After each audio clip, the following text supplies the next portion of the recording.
Good morning, everybody. So today we got one of these good old produce tables. It runs from here to here, and it is running warm. So just from removing this front panel, it's running 41 degrees, and the system is running. Now let me show you what I found. So one of the first things I noticed is, so that could be an iced up coil. So we're gonna go ahead and check the coils, and we're also gonna check the charge.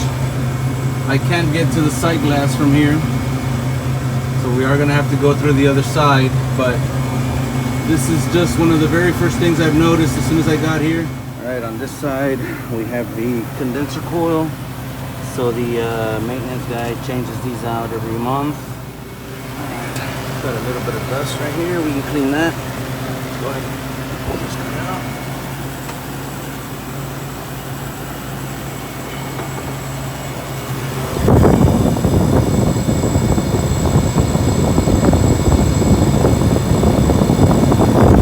So we do have a low charge.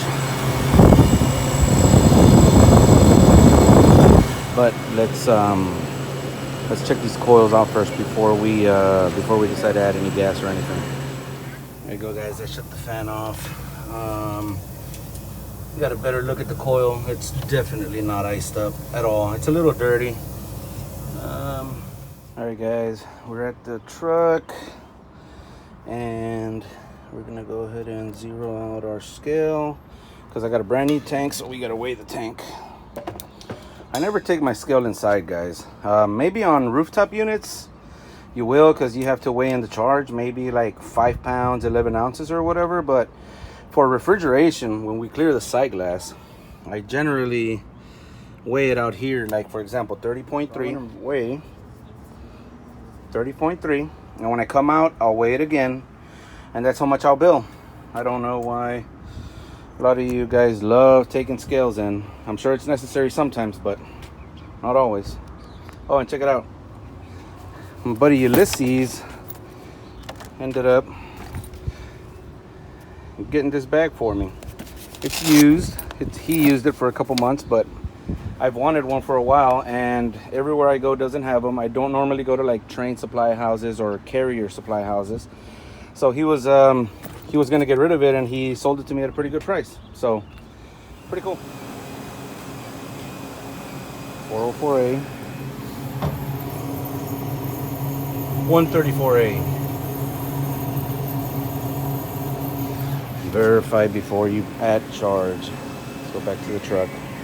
134A, guys. 134A. So today we also have a new one. We're going to be using these Appion wireless probes. I like the fact that these probes can display right here, and you can also connect them via Bluetooth to your phone. I also got these from my buddy Ulysses. He said he just wasn't using them. They were just sitting in his truck, and I said, tell me a price, and we agreed, man. So I got these two, this little set right here, and the little TPXL, for a pretty good price. Let's just say that. All right, guys, we're all hooked up. So we're hooked up right here on our king valve coming out of the receiver for our high side. We got 111 psi, and just for shits and giggles, I'm hooking up to the liquid line out of the condenser. That is 90 degrees right there, and then this is our evaporator right here on this service valve on the suction line, and I got my suction temperature right here, which is going to read compressor superheat, and looks like we're running 24 psi. Let's go ahead and check our numbers on the app real quick. All right, guys, so initial numbers, we're running approximately 24 psi on the low side, 28 degrees saturated temperature, which is actually really good. It says we have about 4 degrees of superheat, which is actually not bad at all.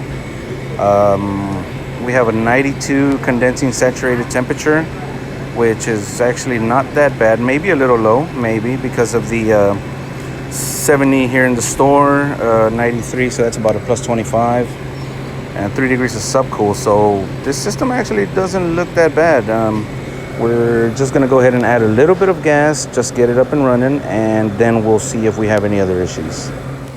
All right, guys, now when you add charge with probes, all you need is a charging T right here. Hook up your low side gauge right here, and you hook up your hose right here. We've already purged it out that way. I'm gonna go ahead and close this, open up the tank, and we're just gonna feed vapor into it. I have a feeling we're not gonna add much more than a pound. I've already got it weighed. So go ahead and start adding a little bit of vapor. You can see my pressure over here is gonna go up to tank pressure and shut it off. Just a little bit, guys. We're just gonna clear this side glass, and we're gonna see if we don't have a problem with that valve. These numbers look really good. So let's just see if maybe we were just slightly low. Let me keep on adding, we'll get back to you. So we got a clear side glass now. We're gonna go ahead and let it run for a few minutes, but we might have to add a little bit more just to make sure it's properly charged. Let me go ahead and show you the numbers. Right, guys, we are back at the app, and as you can see, we're still running about a 28-29 degree evaporator. We got about 3 degrees of superheat, which kind of low for a medium temp. We want about 6 degrees, and our high side is about 107 psi, 91 condensing, 92 condensing with about 3 degrees of subcool. We're still looking pretty good. I'm thinking we were just slightly undercharged, and I do mean slightly. Got some frost right here. Still got some frost going to the compressor. So now that we're here, now we got to check the evaporator superheat. Now we have a solid column of liquid going to the valve. Now we can hook up here and check evaporator superheat. See if we're not flooding back, because 2 degrees at the compressor is extremely low. So I just closed the king valve right here. You can see our evaporator is draining. Our side glass is draining. And we're just gonna monitor the head pressure on it while it pumps down. Make sure we have a safe pump down, and that way we know we're not overcharged, which I can almost guarantee you we're not.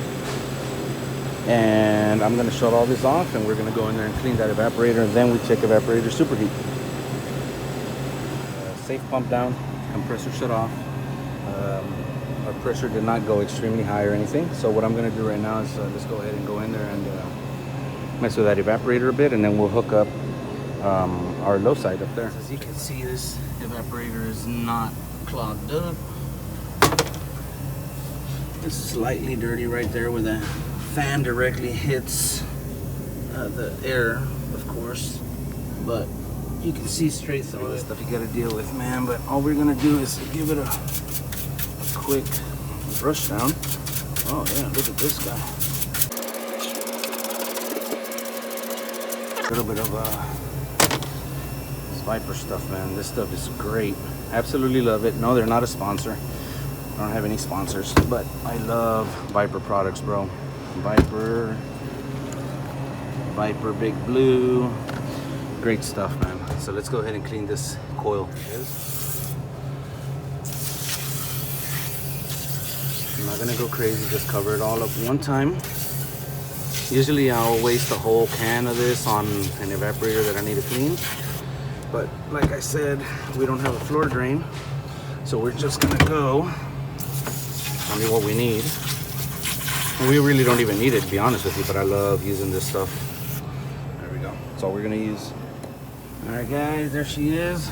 I did use very little water just to rinse off the excess, but coil cleaner, dude, Viper, does the job really well. Let's go ahead and put everything back together and start it back up. Well, what do you know? Another Viper product. We're gonna put nylog on these caps. Just gonna put a little bit of nylog in here, and a little bit of nylog in here. That's it, guys. She will seal. Alright, guys. So we got hooked up on the suction side right here. running 27 psi with a 32-degree suction line, and down here we're running 25 psi with a 34 suction line. So we got about a 2 psi drop from the evaporator to the compressor. Not atrocious, but I'm kind of concerned about the superheat. Let's check the superheat of the evaporator. All right, guys, as you can see, we have 0.5 degrees of superheat at the evaporator, which means that we are probably flooding back pretty bad. That's why our compressor will get frozen over. So let's go ahead and adjust this valve. Now that we have a solid column of liquid going to the TXV, we can adjust the valve. I can only imagine what happened is somebody saw high superheat, adjusted the valve, and it kind of sort of got them away with it for a little bit. But with the gas being low, now that we have a full charge, we are flooding back. So let's go ahead and mess with this valve, see what it does. So if you go clockwise, you shut the valve, raising superheat. If you go counterclockwise, you open the valve, lowering superheat.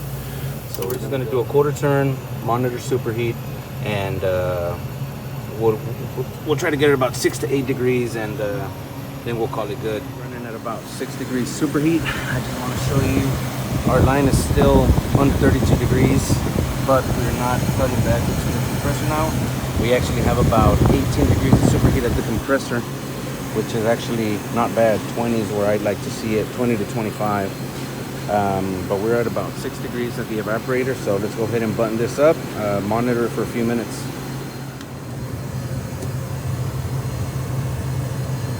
It's a sauna in here.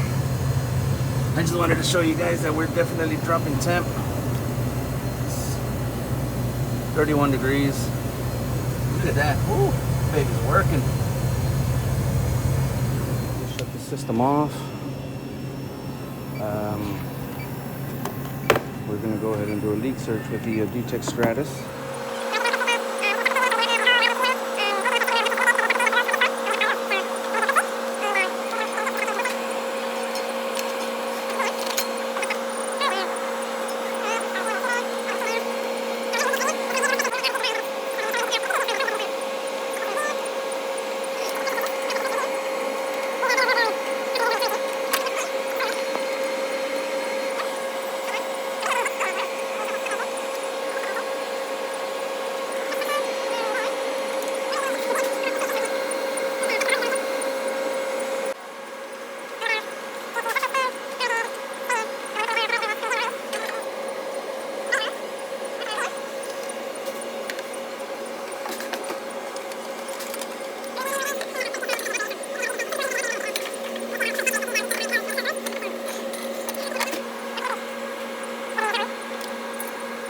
Alright guys, that'll be it for today. We got the product back in there, running 32 degrees.